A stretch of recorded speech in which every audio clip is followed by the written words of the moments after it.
Salutare dragi prieteni și bine v-am regăsit la un nou videoclip. Suntem tot aici la Brașov, la cazul Channel. Salut, salut!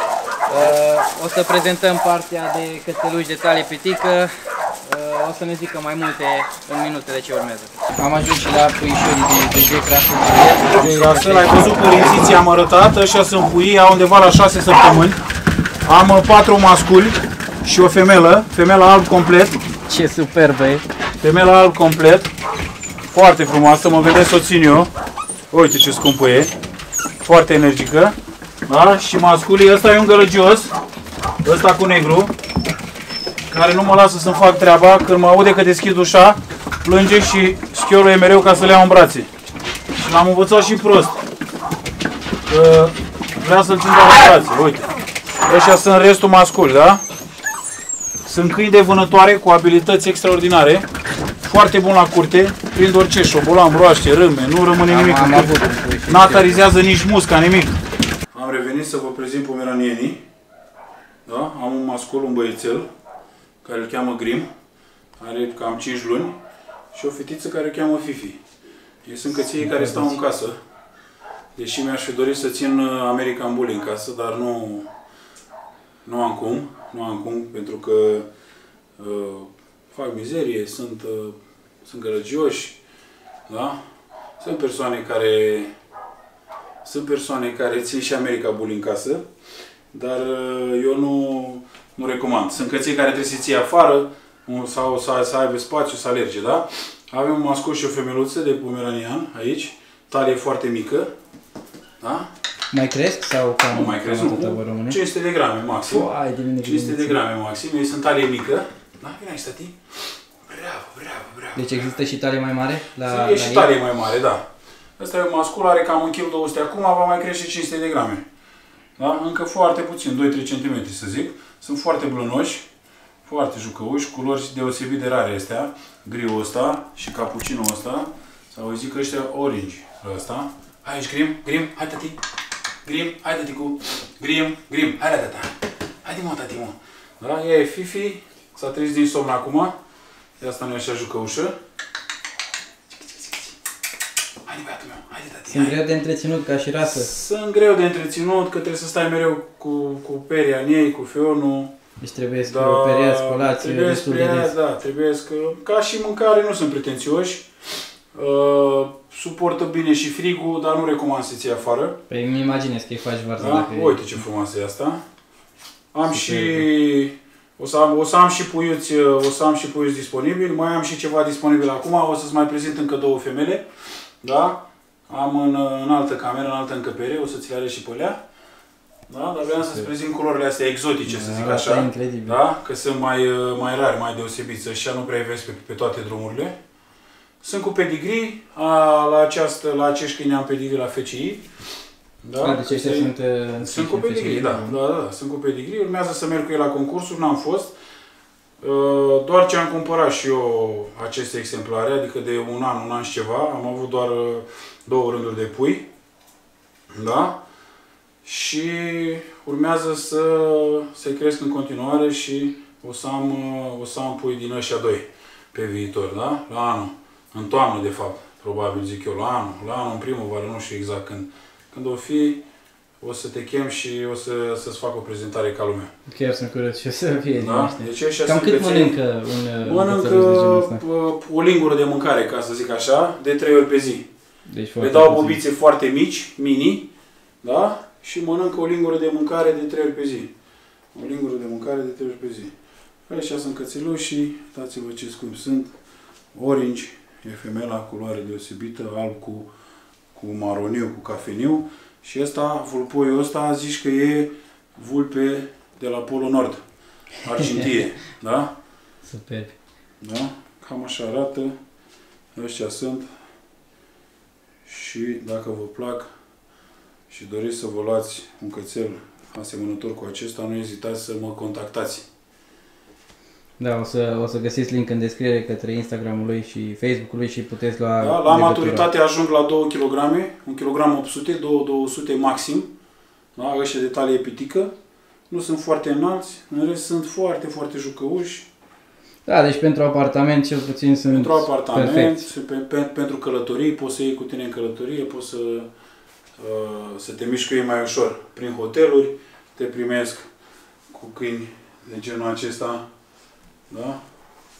Sunt niște jucării. Niște jucării. Ți-am zis că o să-ți mai prezint încă două femeluțe.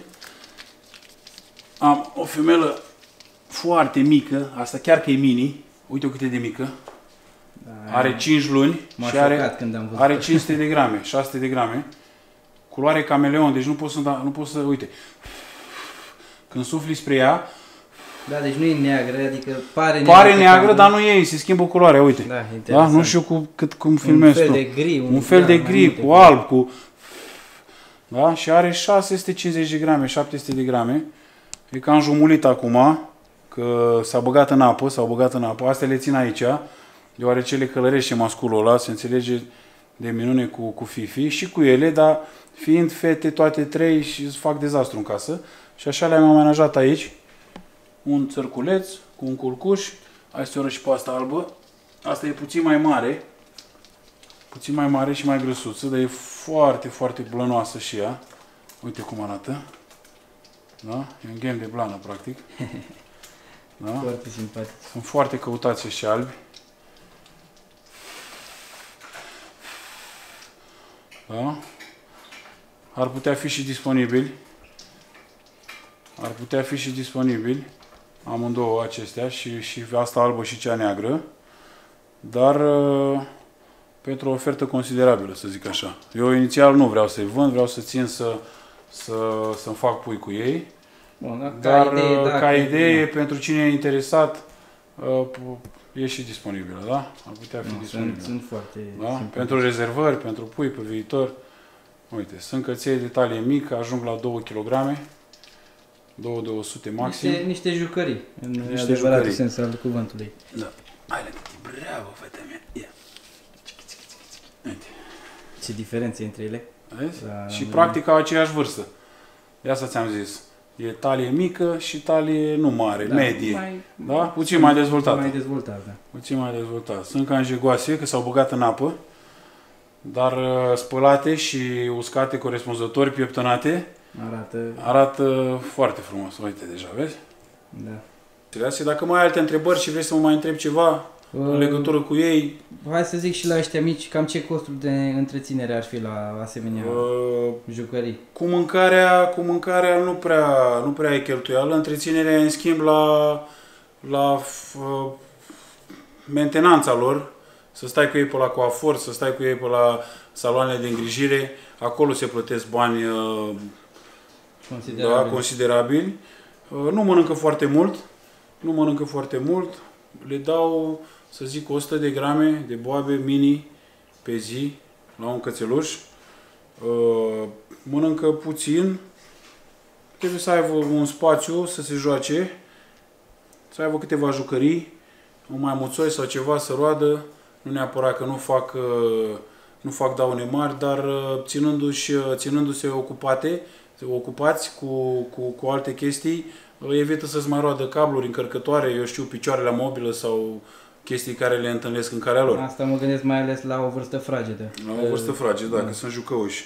Ca și prețuri, în România, prețul unui puiuț, puteți confrunta și OLX-ul, adică să vedeți că am dreptate, începe cu 1200-1300 de euro până la 2000, 2200, 2500 de euro. Vorbim de un câine de rasă, nu... Un câine de rasă cu pedigree, un pomeranian original adevărat, ar costa cam între 1500 și 2000 de euro. Bun. Da? Deci cam astea sunt costurile. Pentru că, teoretic, nu poate fi numit rasă pură dacă nu atestă un certificat Un certificat de pedigree, da? Certificat de pedigree, asta cu siguranță vă îndrum să-l cereți. Să-l cereți crescătorului ca să fiți siguri că este rasă pură și nu vă treziți cu un dită mai șnapă. Exact.